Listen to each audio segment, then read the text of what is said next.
ఎదురైతే ఏ దారి తోచదుగా, అటు ఇటు ఎటు తేల్చవుగా మన కథను తొందరగా.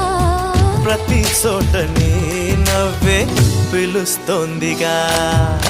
నన్ను దాటి వెళ్ళలేవు, నిన్ను నువ్వు దాచలేవు, ఏమి చెయ్యనయ్యో రామా. ఉన్న మాట చెప్ప నీవు ఊరుకుంటే ఒప్పుకోవు, ఇంకెలాగే సత్యభామా.